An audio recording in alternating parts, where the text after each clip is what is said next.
रहेगा आपके लिए? सी वाला, एंटी ऑब्सेशनल। Very good. तो आपने चुना है सी। फिर भी सोचना है तो सोच सकते हो, या कमिटेड हो? सर मैं तो यही चुनूंगा। लॉक कर दें? पहले कर लिया मैंने बहुत ही। अच्छा, लॉक कर दें? हाँ। Very good. तो अब फिर आपने ठीक होने की तरफ चलना है, आपने ठीक होने वाला रास्ता चुना है। मैंने रोना तो बहुत कर लिया सर। हाँ, रोना अब तक रोता ही आ रहा हूँ मैं। Very good. अब तो ठीक होना है। अब तो नया रास्ता अपना आपका जज्बा जुनून देख के बड़ा अच्छा लगता है। ऐसा जो जोश जज्बा सब में हो ना, तो रिलीजियस ओसीडी के साथ साथ बाकी ओसीडी भी गायब हो जाएंगी। पहले मैं चूज कर सकता था रोना, पर अब नहीं चूज करूंगा। Very good. तो आपका एक बनाएंगे छोटा सा इंटरव्यू, वो इंटरव्यू हजारों लोगों के लिए जीवन दाए बन जाएगा, जीवन देने वाले आप बनोगे। जी सर। पहले आप अपनी ओसीडी आज ही ठीक कर लोगे, फिर आज बात करेंगे फिर। जी सर। बाकियों के लिए आपसे मैसेज लेंगे, सबके लिए। ठीक है, तो अब हमने दिशा कितनी गलत तय कर ली है, पहले वो जान लेते हैं। जैसे ये है हमारा माइंड, ये है इसकी स्पीड। ये टाइम एंड स्पेस का कंसेप्ट है। ये यूट्यूब पर नहीं मिलेगा, ये मिलेगा गीता कोर्स के अंदर। ठीक है, तो ये पूरा टाइम एंड स्पेस का कंसेप्ट है, इसको समझना बहुत जरूरी है। तो इसमें क्या है कि जैसे जैसे हम मन में डाटा डालते हैं, उससे हमारी स्पीड स्लो हो जाती है। जैसे कंप्यूटर में आप ज्यादा डाटा डाल लें तो स्लो हो जाता है ना, हैंग हो जाता है, वायरस आ जाते हैं। और जैसे मोबाइल में ज्यादा आप कचरा डाल दें तो हैंग हो जाता है ना। जी सर। तो उससे फिर वो चलना बंद हो जाता है। वैसे ही मन है, हमारे मन में अगर डाटा ज्यादा है, विचार ज्यादा है, डर ज्यादा है, तो इसकी स्पीड स्लो हो जाएगी, ये हैंग हो जाएगा, जैसा कि ओसीडी में होता है। तो स्पीड स्लो में क्या है कि दुख, चिंता, डर ये महसूस होगा, और स्पीड फास्ट खुशी, मस्ती, आनंद। फिर डाटा होना अच्छी बात भी है, बुरी बात भी है। डाटा देखो, काम का डाटा थोड़ा सा ही ठीक रहता है। डाटा इतना ही जरूरी है कि आपको कोई काम करना, उससे संबंधित आपके पास डाटा है बस। बाकी ये फालतू का डाटा है ना, भगवान, ये सारा कचरा है। इस डाटा ने तो मरवाया है। आपको भगवान की क्या जरूरत है? वीर्य गंदा होता है, ये डाटा लेने की क्या जरूरत थी? टॉयलेट फला दिमका, भगवान चिपकते हैं, भगवान सजा देते हैं, पाप देते हैं, नरक देते हैं। ये डाटा ही गलत है ना, ये डाटा लेने की क्या जरूरत थी? इसके बगैर कौन सा काम आपका अटक रहा था? आपको काम करना था, अपनी जॉब या पढ़ाई जो उससे उसमें फोकस करना था। ये गलत जगह पर आपने फोकस कर दिया, तो डाटा आ गया ना। जी सर। इसी डाटा से फिर आप बीमार हो गए, स्पीड स्लो हो गई।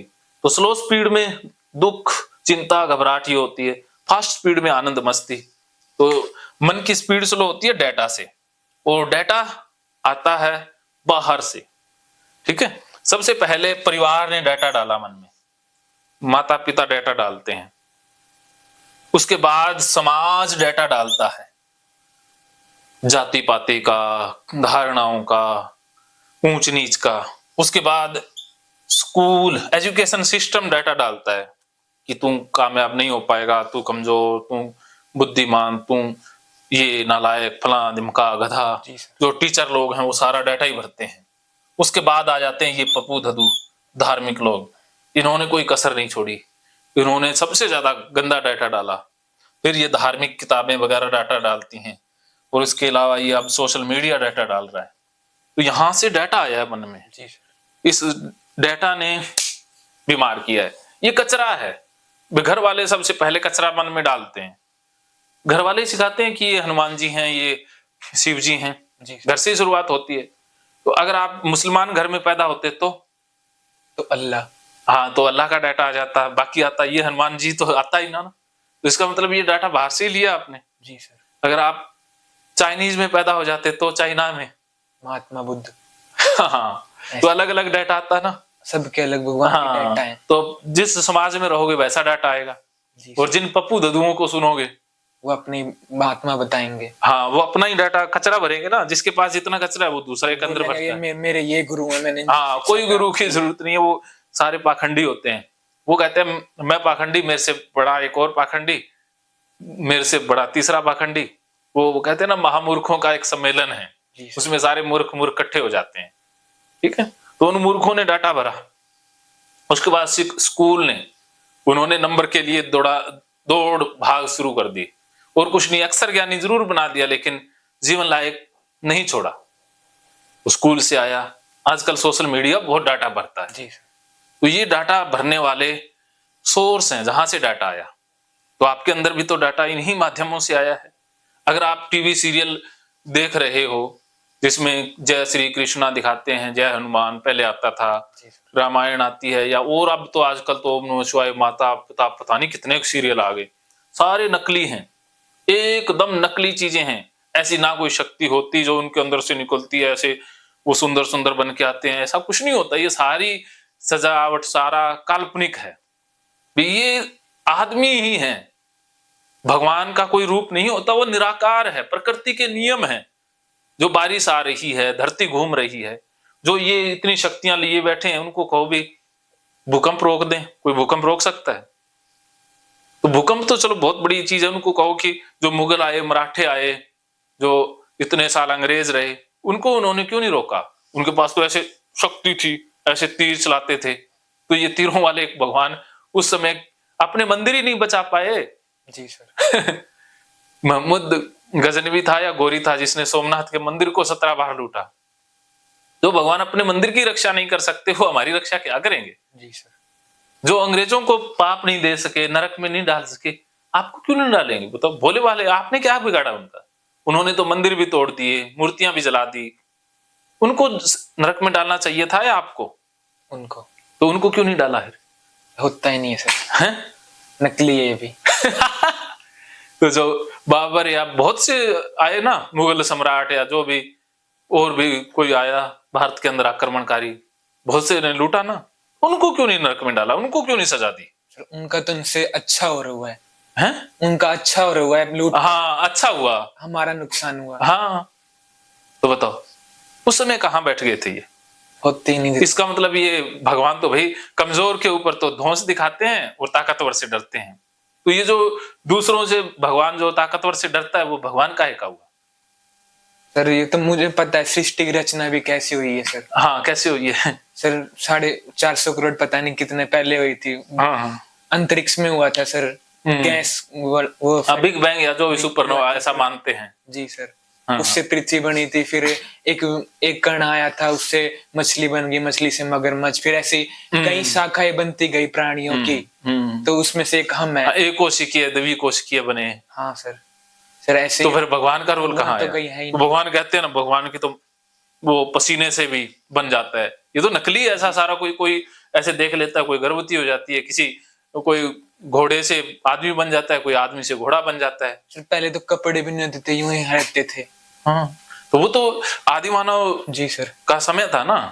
तो आग की खोज भी आदि मानव ने की, पहिया, ऐसे आविष्कार हो गए ना धीरे धीरे, फिर साइंस आई। जी सर। भारत में आदि मानव है, उनको उनमें नहीं है कोई डाटा। तो अलग से रहते हैं। हाँ, तो होता ही नहीं। अगर होता तो उनको ही पता होता। तो बताओ, ये तो इन पप्पू दद्दुओं ने डाटा डाला है ना। सर। तो टीवी सीरियल में जो आपने देखा वो नकली है, यूजलेस है, वो फेक डाटा है। आज से टीवी कोई फोड़ दो। मैंने तो टीवी को फोड़ ही दिया, ये इडियट बॉक्स है। जी सर। यूट्यूब पे लगभग 99% डाटा नकली है। यूट्यूब में सिर्फ 1-2 चैनल काम के हैं, बाकी चैनल ही नकली हैं, उनको देखना ही बंद करो। फेसबुक तो नकली, इंस्टाग्राम नकली, सोशल मीडिया पर जो आ रहा है वो सारा ही नकली है।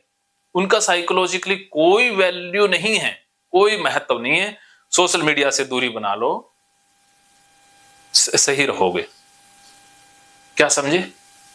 मतलब इन नकली चीजों से दूर रखो। जो मतलब इनसे दूर रहना है। जो चीज पता है ना तुझे सही है, वो ही करनी है, जो मन को अच्छा लगे।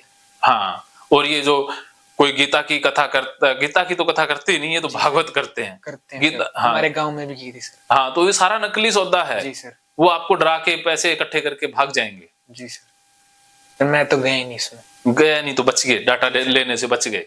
लेकिन बहुत से लोग रात दिन ये कचरा भरते रहते हैं, वो बीमार हो जाते हैं। उनका वो बिजनेस है सर। उनका तो बिजनेस है, क्या करें, भूखे मरते हो, भगवान को ही बेच रहे हैं ना। जी सर। उनका भगवान सिर्फ कहानियों और किस्सों में ही पावरफुल है, रियलिटी में उसका कोई यूज नहीं। सुनने में तो बहुत पावरफुल नजर आएगा, लेकिन जब करने की बारी आएगी तब चलेगा नहीं। जैसे होता ना, ये बम है, इससे 100 लोग मर जाते हैं, जब युद्ध में जब फेंकते हैं तो कोई चींटी नहीं मरती। ऐसा है भगवान। वास्तविक और काल्पनिक के बीच दीवार खींच दी है। हाँ, तो ये सिर्फ वैसे ही शक्तियां जोड़ दी गई है ना, रियलिटी में ऐसा कुछ भी नहीं है। भगवान कोई आदमी का नाम नहीं है, कुदरत के नियम है। जैसे धरती घूम रही है, धरती कितनी स्पीड से घूम रही है ना। जी सर। कितनी 2900 किलोमीटर प्रति घंटे की स्पीड से शायद घूम रही है सूरज के इर्द गिर्द। और पता नहीं, मेरे को ये एग्जैक्ट डाटा नहीं पता मुझे भी सर। और अपनी धुरी के इर्द गिर्द भी तो घूम रही है। जी सर। एक सेकंड में पता नहीं कितनी घूम जाती है। तो ये नियम है। सूरज अपनी आकाशगंगा के इर्द गिर्द घूम रहा है, सारे प्लैनेट्स घूम रहे हैं। हाँ, तो प्लेनेट हैं, ऐसे ही प्लेनेट बनते रहते हैं। जी सर। प्लूटो था, वो चला गया। हाँ, तो ऐसे ही बनेंगे फिर मिट जाएंगे, तो ये नियम है। तो एक धरती पर ही सारे भगवान इकट्ठे हो गए, बाकी ग्रहों पर क्यों नहीं गए? सर जब पृथ्वी भी खत्म होने वाली है कभी ना कभी। हाँ, तो सारी चीजें, पृथ्वी खत्म हो जाएंगी, नहीं बन जाएगा कहीं और, तो बाकी मंगल ग्रह पर भगवान क्यों नहीं रहते? तो वहां जीवन लायक चीजें नहीं है ना। हाँ, जीवन नहीं। वो तो फिर पावरफुल है तो कहीं रह लें, चंद्रमा पर रह लें। पहले कहते ना चंद्रमा देवता है, ये वो है। जी सर। तो चंद्रमा पर अब तो जाकर देख लिया, कोई देवता नहीं है। कोई नहीं। धरती कोई कहते थे शेषनाग पर टिकी है, भाई धरती तो स्पेस में घूम रही है, चारों तरफ से देख लिया। सूरज पे कभी कोई जा नहीं सकता, तो उसको अभी मान ही रहे, पर होता कुछ नहीं है। कुछ नहीं, गैस का गोला है, वहां पर तो इतनी ताकत आग है कि कोई नहीं पहुंच सकता। जी सर। तो सूरज कोई देवता थोड़ी ना है। तो ये नकली बनाए गए हैं। इंसान इतना ज्यादा डरपोक था कि उसको एक अदृश्य शक्ति पर भरोसा करना ही था। भगवान बस ये शरण पर वो चमत्कार पे विश्वास करता है, ये मनुष्य चमत्कार। हाँ, तो उससे क्या है कि उसको लगता है कि कोई पावरफुल है। हमें अपने से ज्यादा कोई पावरफुल चीज चाहिए ना, जिस पर विश्वास हो। जी सर। तो भगवान को फिर पावरफुल बना लिया गया, सोच सोच के पावरें उसमें घुसेड़ते गए। जब आज से हजारों साल पहले आंधी आती थी तो आदि मानव डर जाया करता था कि आंधी आई है, कोई ना कोई शक्ति है। तो उसे पता तो था नहीं भी नियम क्या है, तो उसे लगता भी कोई देवता है, तो उसने आंधी का देवता बना लिया, इंद्र देवता, वायु देवता, ऐसे देवताओं, ये प्राकृतिक शक्तियों को ही उसने देवता बना लिया। उन्हीं शक्तियों की फिर वो पूजा करने लगा। जब ये प्राकृतिक कारणों से आंधी आती, बारिश आती, तो उसे लगता कि कोई देवता नाराज हो गया है, तो उसको शांत करने के लिए पूजा करता। और जब अपने आप कुदरती नियमों से आग बुझती या बारिश कम होती या बाढ़ सूख जाती या आंधी रुक जाती, तो उसे लगता कि उसकी पूजा करने से ही वो शक्ति शांत हुई है। तो ऐसी तरीके से वो भ्रम आगे से आगे बढ़ाता गया। महकेंगे फिर से खुशियों के रंग भगवत गीता थेरेपी कोर्स के संग। इतिहास का पहला ऐप जो गीता के माध्यम से ओसीडी डिप्रेशन का इलाज आसान बनाएगा। ओसीडी डिप्रेशन का इलाज हुआ और भी आसान, और वो भी बिना दवाई, घर बैठे। किसी को बीमारी की चिंता है तो किसी को चिंता की बीमारी है। भगवत गीता ने लाखों करोड़ों का जीवन बदला है और आपका भी बदलेगा। गीता थेरेपी कोर्स में आपको मिलेगा सभी 11 प्रकार की ओसीडी का संपूर्ण इलाज, जैसे गंदगी का वहम, बार बार हाथ धोना, बार बार सफाई करना, बार बार लॉक दरवाजा चेक करना व अन्य सामान की चेकिंग बार बार करना, एक ही विचार बार बार आना, नुकसान व मरने मारने का विचार आना, HIV, rabies, cancer, heart attack का विचार आना, IBS और नींद न आने की समस्या का हल गीता कोर्स में मिलेगा। आत्महत्या वाले विचारों से मुक्ति भी गीता थेरेपी कोर्स से मिलेगी। राजेंद्र जोधपुरिया ऐप पर आपको ओसीडी से संबंधित राजेंद्र जोधपुरिया की किताब भगवत गीता के मनोवैज्ञानिक रहस्य और अन्य टिप्स पढ़ने को भी मिलेंगे। गीता है महान थेरेपी। गीता में CBT, हिप्नोथेरेपी, माइंडफुलनेस, ERP व अन्य बहुत सी साइकोथेरेपीज का समावेश मिलेगा। राजेंद्र जोधपुरिया ऐप एक, फायदे अनेक। आज ही प्ले स्टोर से डाउनलोड करें, लिंक डिस्क्रिप्शन में है। तो देर क्यों, अभी जाइए डिस्क्रिप्शन में और लिंक पर क्लिक करके प्ले स्टोर से अभी डाउनलोड कीजिए राजेंद्र जोधपुरिया ऐप और पाइए अपनी सभी समस्याओं का हल। मानो तो मौज है, वरना समस्या तो हर रोज है।